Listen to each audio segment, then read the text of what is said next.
Bonjour à tous, on va commencer. Bienvenue au sein de l'espace Microsoft Experience. Moi je fais partie du Hub Institute, je suis directeur conseil et formation.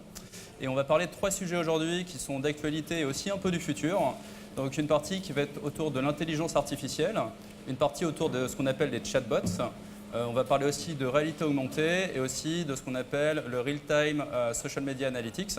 Donc, je suis avec 3 personnes à mes côtés. Alex Sanson, qui est donc directeur commercial de Bing Ads France. Laurent Dehaas, qui est responsable vente et partenariat d'une société qui s'appelle Vigiglobe. Et François Floribert, qui est président d'Infinity Square. Donc, je vous invite à les applaudir pour les encourager. Merci.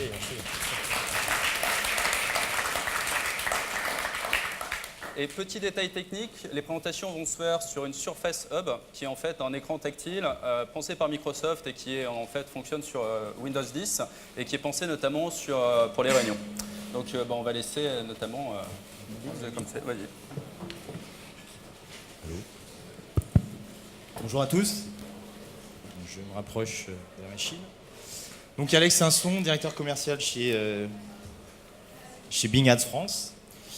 Donc Bing Ads, des formations professionnelles naturelles, on est dans du search. Aujourd'hui, tout le monde connaît la barre de recherche et la boîte de recherche telle qu'on la connaît. La chose intéressante, c'est elle s'est imposée naturellement dans le parcours digital et web des utilisateurs, des internautes. Beaucoup de visites et de parcours digitaux commencent par elle. Cela dit, elle a naturellement évolué de par les usages et les avancées technologiques avec les nouveaux devices. Et elle est potentiellement en train de se faire détrôner ou de donner la place ou de laisser un peu de place à une autre typologie de recherche, c'est la recherche vocale. Alors la recherche vocale, Comscore nous prédit et estime qu'en 2020, 50% des recherches seront vocales. Donc encore une fois, les usages technologiques, les améliorations en reconnaissance vocale permettent vraiment une adoption naturelle et une utilisation de plus en plus grandissante de cette technologie et des recherches vocales. Aujourd'hui, pour information, chez Bing, 25% des recherches sont déjà vocales. Donc qu'est-ce que ça signifie quand on les connecte avec de nouvelles technologies et c'est le segue naturel, l'évolution naturelle, ce sont notamment les assistants virtuels. Donc tout le monde connaît Siri pour Apple, tout le monde connaît Alexa pour Amazon Echo, Google Assistant et Cortana pour Microsoft. Et aujourd'hui, on est dans un paradigme où le langage humain devient la nouvelle interface utilisateur. L'utilisateur, encore une fois, de par ses avancées, naturellement, commence à converser avec la machine. La machine commence à le connaître de plus en plus, arrive à contextualiser ses recherches, les mix de temps en temps avec ses recherches textuelles. Donc, apprend à de mieux en mieux connaître l'utilisateur. Et donc, pour les marketeurs et les annonceurs, qu'est-ce que ça signifie? Ça signifie qu'avec la conversation, on comprend de mieux en mieux l'intention. Et quand on le mixe avec le contexte et les usages, on a vraiment une quasi parfaite connaissance et une meilleure prédiction de l'intention de l'utilisateur. Donc là, c'est l'exemple de Cortana. Cortana est intégré à Windows 10, donc le nouveau OS Microsoft. L'avantage et ce choix de Microsoft, c'est de pouvoir intégrer Windows 10 dans tous les devices. Donc la console, l'ordinateur, le téléphone mobile.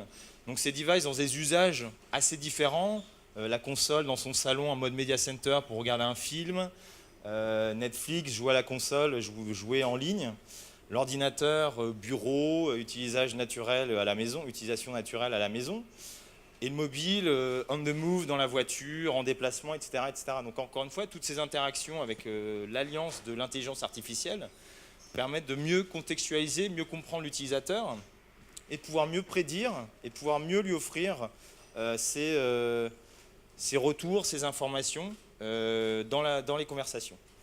Quelque chose à noter, donc Microsoft met un point d'honneur à la protection des données et à mettre vraiment l'utilisateur au centre. Donc Cortana laisse en permanence la possibilité à l'utilisateur de modifier par le notebook et de choisir ce qu'il décide de partager ou non avec son assistant. Donc encore une fois, une totale maîtrise et un contrôle des données partagées. Donc aujourd'hui, quand je vais sur Cortana, je suis en mode conversation. Donc encore une fois, pour faire la différence avec une recherche, encore une fois, textuelle, une recherche textuelle, admettons, je cherche un séjour à Londres pas cher. On est dans une sémantique très particulière. Alors qu'en mode conversation, on va poser la question où est-ce que je peux sortir à Londres jeudi? Il y a déjà une intention beaucoup plus précise. On va avoir quelques réponses. Du coup, le jeudi, on peut choisir après le quartier, Shoreditch. Quel hôtel je peux trouver à Shoreditch à moins de 100 € la nuit, etc., etc.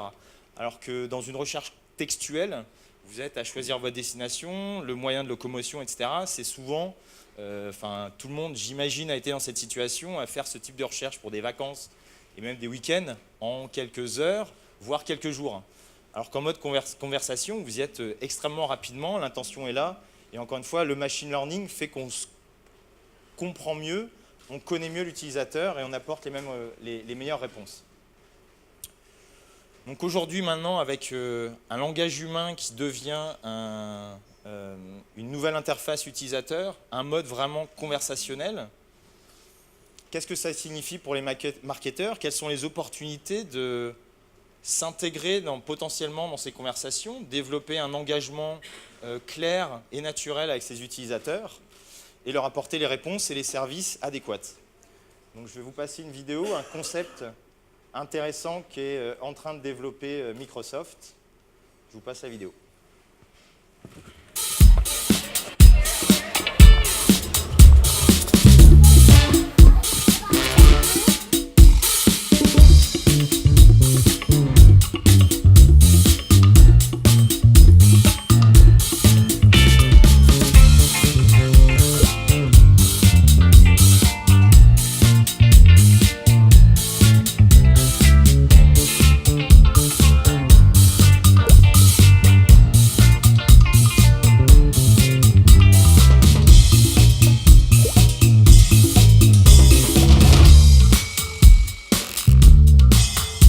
Cortana, I want to dress like this. Can you help me find it?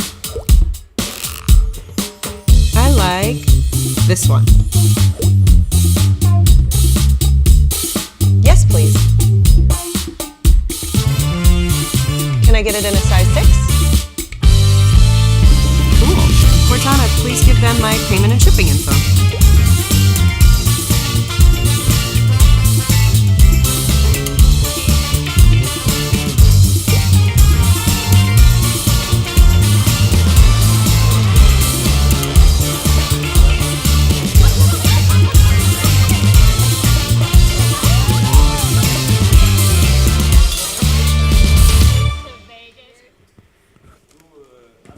Conceptuel, certes, mais je pense qu'on n'en est pas très loin. Pardon. Micro. Conceptuel, mais on n'en est effectivement pas très loin. Ce qui est intéressant dans le cas de Microsoft, c'est qu'aujourd'hui, on offre et on donne à disposition, on met à disposition la technologie pour créer maintenant ces bots et interagir, créer cette conversation naturelle, pouvoir s'insérer et communiquer, créer cet engagement naturel, intégré avec les utilisateurs. Donc Microsoft met à la disposition ce qu'on appelle le Bot Framework, des outils disponibles aux développeurs pour maintenant développer, s'intégrer encore une fois naturellement dans les usages, pour pouvoir fournir les services adéquats, naturellement intéressants et utilisés par ces internautes du futur. Donc Microsoft, encore une fois, c'est là où ça rejoint la mission de Microsoft, c'est de mettre à disposition ces technologies et ces outils pour aider les individus et les entreprises du monde entier à exploiter pleinement leur potentiel. Et c'est aujourd'hui la mission naturelle et c'est la direction que prend Microsoft aujourd'hui et pour le futur. Merci.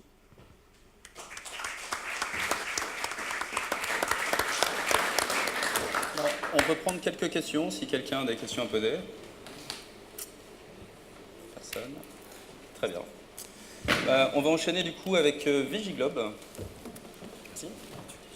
Il est là. Bonjour à tous. M'entendez-vous? Allô, allô? Oui, voilà.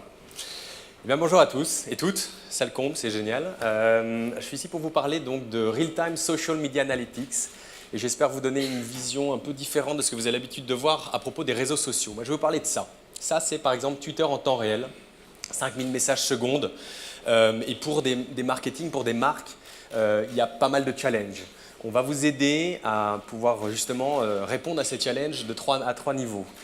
D'une part, dans la compréhension, on va pouvoir vous permettre de pouvoir donner du sens à tout ce que je vous ai montré. Ces conversations sociales qui parlent de vous, qui parlent d'événements auxquels vous êtes liés, qui parlent de célébrités que vous sponsorisez. On va vous permettre ensuite de pouvoir aller une étape plus loin également, de pouvoir vous permettre d'engager avec des communautés, d'utiliser justement cette compréhension, ces insights, pas uniquement dans un beau dashboard, mais de pouvoir le transférer et le partager avec une audience. Et enfin, on va vous permettre de prendre des meilleures décisions, voilà, au meilleur moment, en fonction de ce qui compte réellement. Alors, pour nous, les services cognitifs sont vraiment clés. C'est vraiment notre moteur technologique à 3 niveaux. On l'utilise d'abord pour tout ce qui est la partie analyse sémantique, incluant notamment de l'analyse de sentiments qu'on essaye de rendre aussi précis et fiable que possible, proche que possible de l'être humain, et ce faisant entièrement automatisé. On utilise également des services cognitifs pour tout ce qui est finalement traiter l'image, de la même manière qu'on traite le texte. Aujourd'hui, les réseaux sociaux sont avant tout des messages qui comprennent du texte et des images. Donc quand vous n'êtes pas capable de pouvoir quantifier, mais surtout qualifier le contenu d'une image, eh bien, vous ratez une grosse partie de l'analytique possible de ce contenu-là. Et enfin, voilà, le deep learning, en français, je crois que ça s'appelle apprentissage profond, utiliser justement de l'apprentissage machine entièrement automatisé pour notamment pouvoir contextualiser, si vous voulez, des cas de situations différentes. Quand on parle de Hollande, est-ce qu'on parle du président, est-ce qu'on parle du fromage ou est-ce qu'on parle du pays?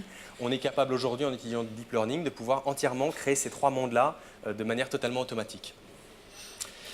Alors, notre technologie disruptive s'appelle donc Wiser, qui est le moteur vraiment technologique. Je vais vous faire une démo assez rapide de ce moteur justement-là et ensuite vous montrer 2 cas d'exemple et d'usage. Donc là, j'ai fait une analyse, si vous voulez, qui est une analyse de ce que les gens disent sur le luxe, sur les marques de luxe, sur Twitter et Facebook. Vous voyez donc un dashboard assez standard qui donne malgré tout un gros focus sur le temps réel, bien évidemment, de la qualification de sentiments, du profilage d'audience qui s'exprime aujourd'hui à propos de cette thématique-là, de quoi fondamentalement ces gens parlent en qualitatif, les expressions, la Paris Fashion Week. Vous allez voir également un certain nombre de filtres, bien sûr, d'images. Donc quand les gens parlent de luxe aujourd'hui, ils parlent avant tout de certains types de sujets, par exemple d'objets, de décoration, plus que de toiletterie, de cosmétiques ou de chaussures. Et ça, je vais y revenir après avec une démo, j'espère, bien visuelle.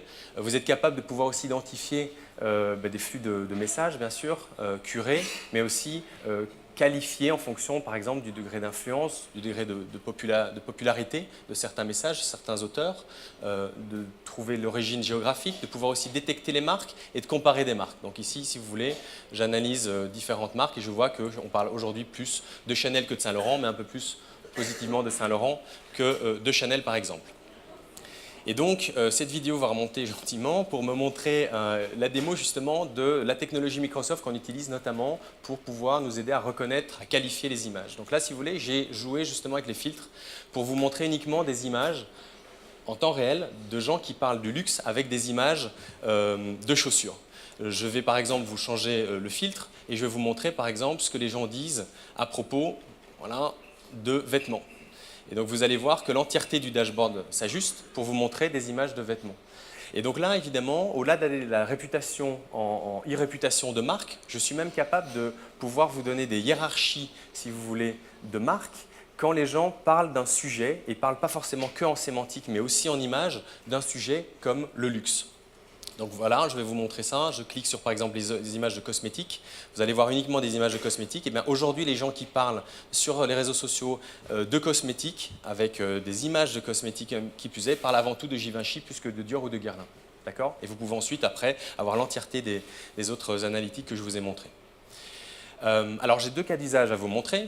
Le premier, c'est comment on vous permet d'utiliser cette technologie, ces analytiques temps réel de réseaux sociaux dans une opération marketing. Donc là, on a travaillé comme exemple tout récemment avec CBS aux États-Unis, qui lançait une nouvelle série télé qui s'appelle Dr Bull, qui est un profileur.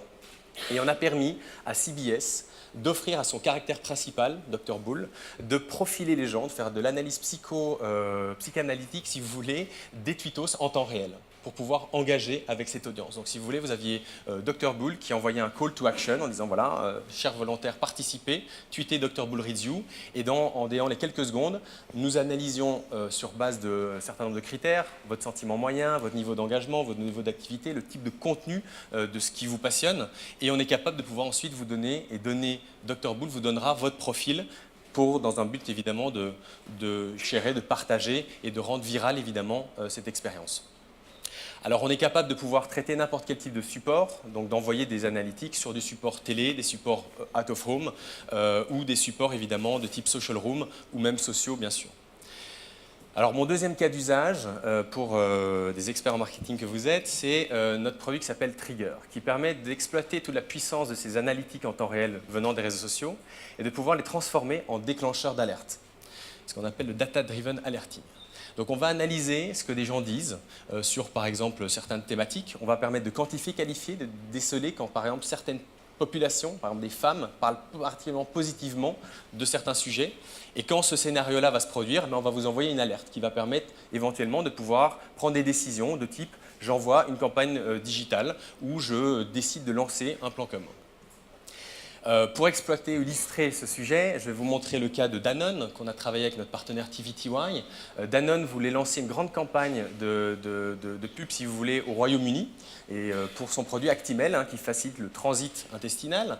Et donc, ils ont voulu uniquement déclencher ces campagnes quand les gens parlaient particulièrement négativement des problèmes de trafic, de transport au Royaume-Uni. Donc on traquait en effet quand les gens se plaignaient des trains, des temps d'attente, des congestions.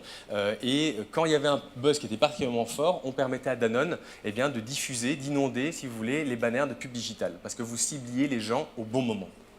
Et ça, on a évidemment donc, un grand nombre de sujets, d'applications de ce genre-là, vu que ça peut s'appliquer à, si vous voulez, ce que vous voulez. Voilà, merci pour votre attention et je suis là pour vos questions.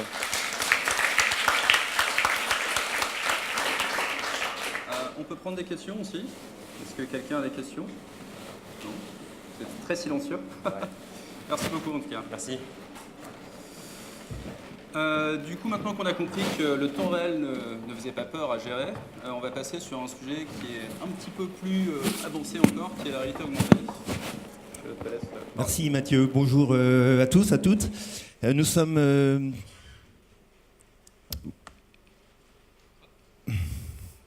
Donc Jonathan Antoine qui va m'assister ce matin. Donc nous sommes Infinity Square, le carré infini. Nous sommes un partenaire de Microsoft, un partenaire proche, très fidèle. Nous sommes spécialisés dans le développement de solutions logicielles pour les entreprises.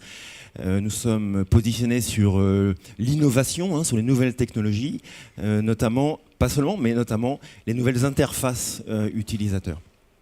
J'ai donc avec moi Jonathan Antoine, Thomas Lebrun, qui sont tous les deux donc, des développeurs fous, passionnés des nouvelles technologies et notamment des nouvelles interfaces utilisateurs. Donc ce matin, on va vous parler de réalité augmentée.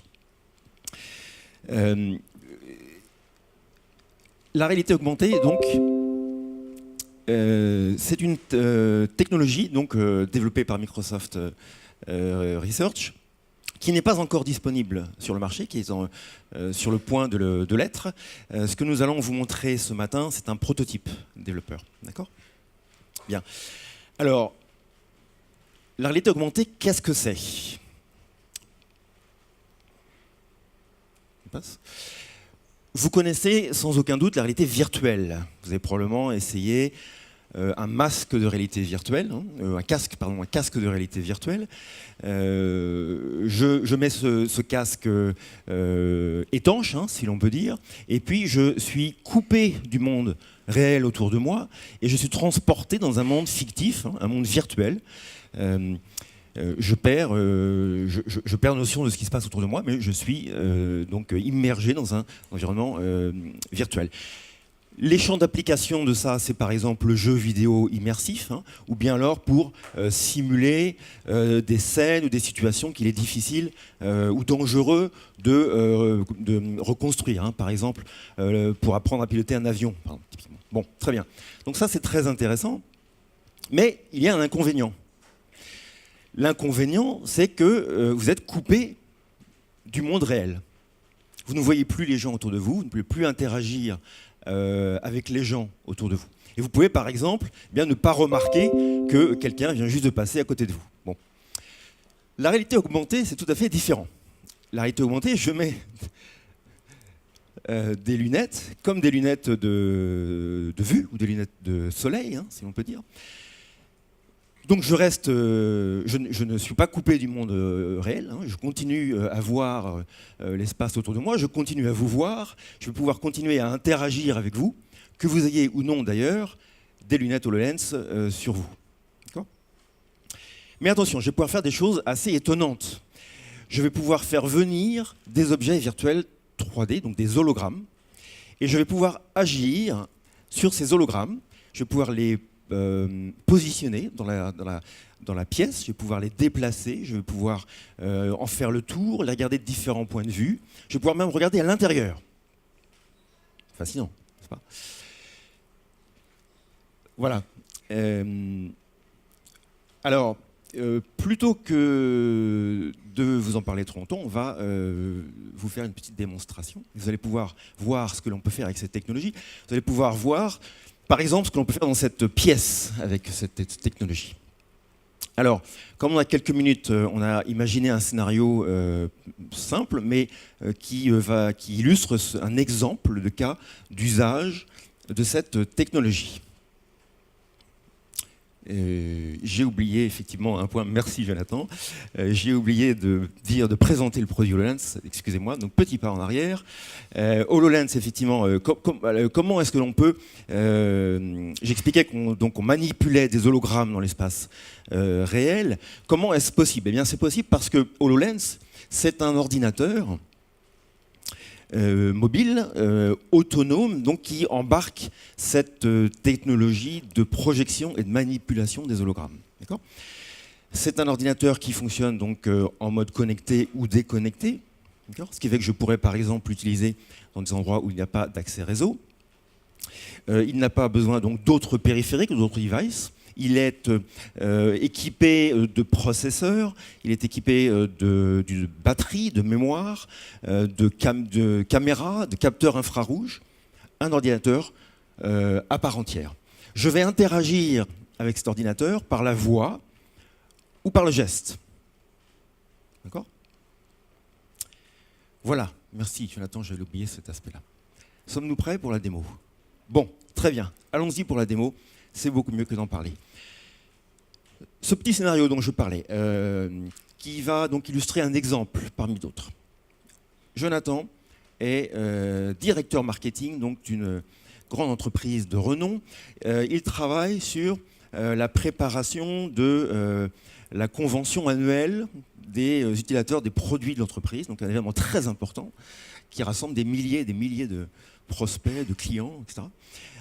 Et comme c'est un très grand professionnel du marketing, il a confié à l'organisation, à une agence événementielle, de renom également, représentée par Thomas. Jonathan et Thomas veulent travailler sur la préparation de l'aménagement du site où aura lieu cet événement, c'est-à-dire ici même, à la maison de la mutualité. Thomas est présent sur place. Jonathan a été retenu par un déplacement professionnel, nous dit-il, à des centaines de kilomètres d'ici. Jonathan ne connaît pas l'espace, ne connaît pas le site où aura lieu la convention. Il va, depuis l'endroit où il se trouve, appeler Thomas par une liaison Skype. Thomas met les lunettes HoloLens et on va donc assister à leur échange. Pour le besoin de la démo, on va donc projeter à l'écran ce que voit Jonathan sur son PC. Voyons voir ce qu'ils se disent.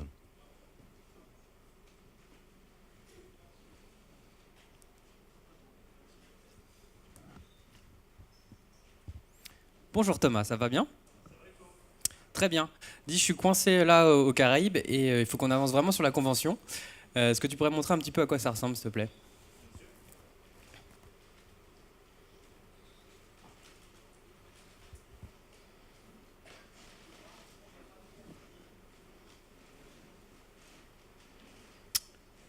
Mais bouge plus là, c'est vraiment pas mal parce que j'imaginais vraiment pas ça comme ça. Ce que j'ai en tête, c'est qu'on dessine un kakémono juste là, tu vois. Enfin, qu'on mette un kakémono. Et je pense qu'on va mettre un comptoir d'accueil à côté avec un PC pour dérouler nos différents produits et les présenter. Ce serait pas mal de ce côté. Est-ce que tu peux refaire un tour pour voir ce qu'on peut mettre de l'autre côté, s'il te plaît ?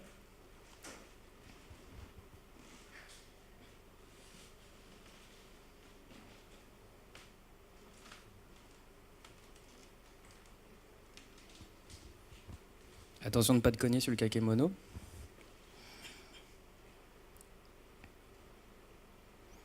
Ouais, super. Bouge plus. Je pense que là, il faudrait qu'on mette une table avec des chaises pour avoir quelque chose d'un petit peu convivial.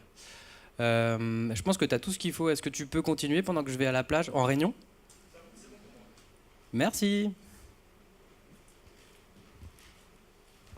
Très bien. Thomas va donc maintenant préparer l'aménagement de l'espace.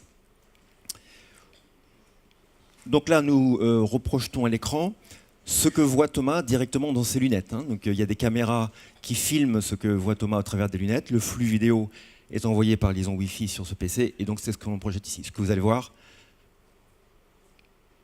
c'est ce que voit Thomas à travers les lunettes HoloLens.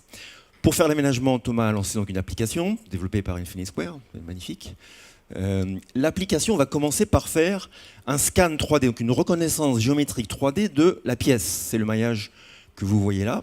Ça va prendre juste quelques instants.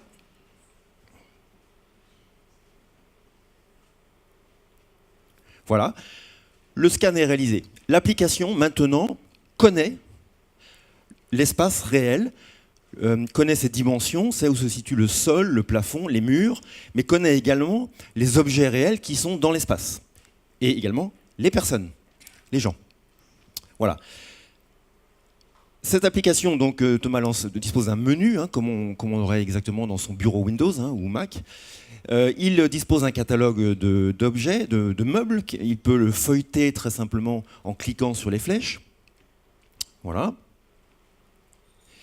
Et puis, il va donc aller sélectionner le premier objet, le kakémono, qu'il va placer à l'endroit où lui avait indiqué Jonathan. Regardez, il cherche la bonne inclinaison et puis il le lâche. Voilà. Thomas l'a lâché un petit peu dans les airs. Vous avez vu que le kakémono est tombé pour venir se positionner sur le sol. Très bien. Deuxième objet, Thomas ? Où est passé le menu de l'application ? Le voici. Donc le menu de l'application a été miniaturisé, réduit, exactement comme on le fait sur son bureau Windows ou Mac. On l'a symbolisé comme un carton de déménagement pour le sourire, aux couleurs d'Infinity Square d'ailleurs. Donc l'entreprise qui déménage, n'est-ce pas ? Voilà. Il rouvre, il ragrandit le menu de l'application. Voilà. Et passe à la sélection du deuxième objet. Un fauteuil qui a l'air très confortable. Avons-nous perdu le Wi-Fi ? Bon, alors je vais devoir meubler en attendant. C'est repris ? Retour. Super. Voilà le fauteuil qui est... Alors, c'est des petits problèmes Wi-Fi, semble-t-il.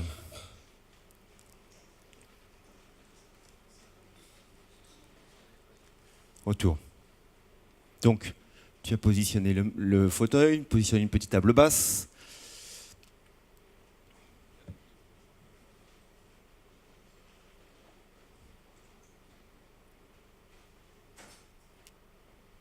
Désolé pour ces petits soucis de réseau Wi-Fi. Pendant ce temps, Thomas ne s'est pas arrêté, il est lancé. Il place maintenant le comptoir d'accueil pour poursuivre l'aménagement.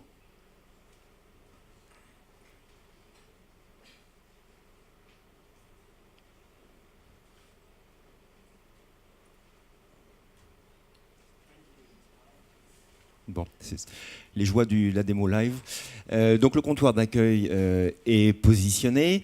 Ce comptoir-là est intriguant, je trouve. Est-ce que, à tout hasard, Thomas, il y aurait des choses à l'intérieur de ce comptoir? Est-ce qu'on pourrait aller jeter un œil, voir ce qu'il y a à l'intérieur de ce meuble?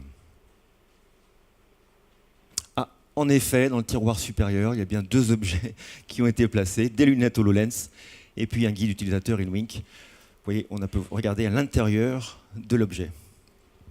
Super. Merci.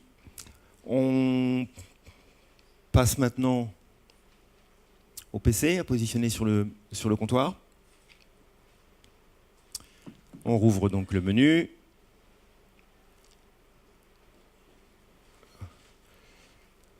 On va prendre ce cube-là que Thomas positionne sur le meuble. Là aussi, vous avez vu, il l'a positionné un petit peu en l'air. Le cube est tombé et est venu se positionner sur le comptoir. Il va maintenant prendre le PC. Si la connexion Wi-Fi nous l'autorise.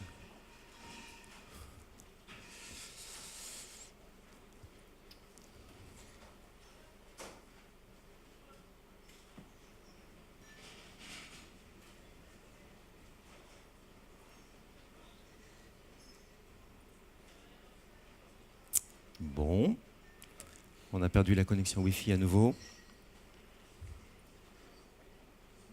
On va pouvoir la récupérer, John?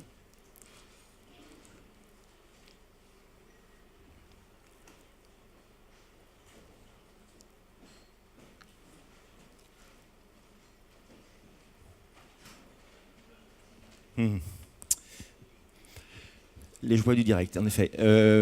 Nous voici de retour, voilà. Ouf, espérons que ça va tenir jusqu'à la fin de la démo. Le PC est donc positionné sur le cube, lui-même positionné sur le comptoir. Donc on a donc un empilement d'objets virtuels. Vous voyez qu'on a bien un fonctionnement qui simule les propriétés physiques de vrais objets, hein, puisque les objets virtuels ne peuvent pas se chevaucher. Hein. Je trouve, Thomas, que ce PC est situé un petit peu trop haut. Est-ce qu'on pourrait le mettre un petit peu plus bas? Ce serait plus facile.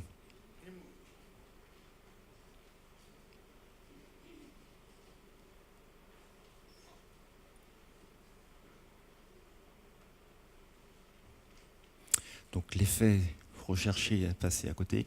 Donc Thomas, par la voix, a retiré le meuble du milieu et le PC est tombé sur le comptoir.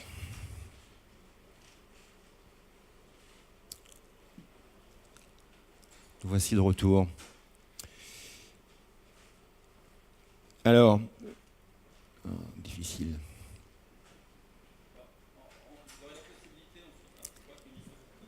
La possibilité de venir tester HoloLens, notamment Ouais. avec la société Infinity Square. On va juste terminer rapidement. Petit Non. problème technique, ça arrive.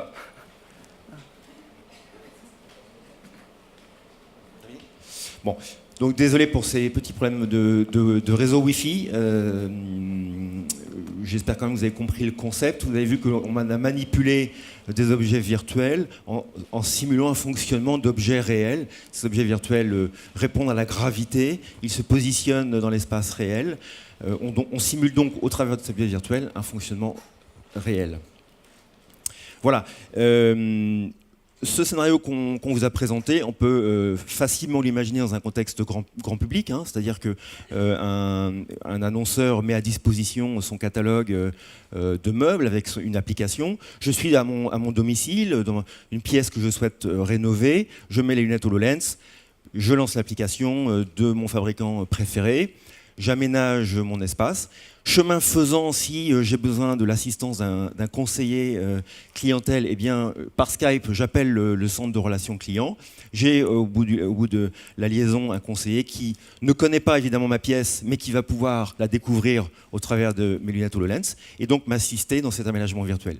J'ai terminé mon aménagement, je clôt mon panier, je confirme ma commande et c'est parti sur le site marchand. Voilà. Donc ça, ce n'est qu'un exemple d'un nouveau mode de relation client qui est rendu possible par cette technologie HoloLens.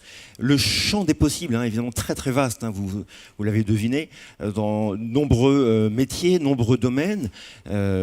On va parler donc de collaboration, comme on vous l'a montré, de formation, d'assistance technique, d'assistance au montage, de design, d'architecture de bâtiments, d'architecture d'intérieur, bref.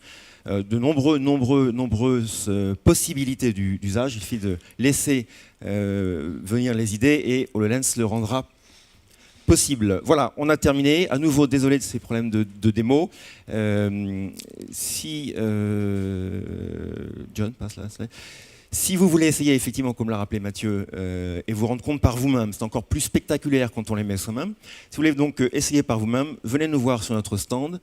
Nous sommes bien sûr situés juste à côté de Microsoft. On sera ravis de vous accueillir et de vous faire essayer quelques instants. Voilà, merci.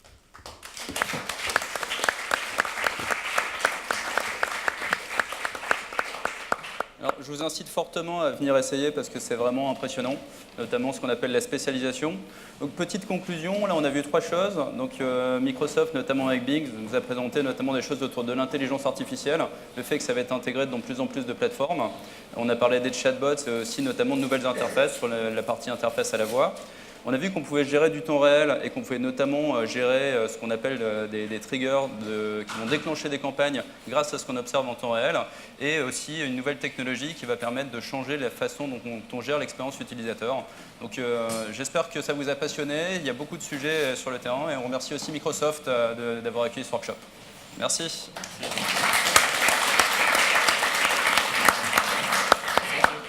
Merci.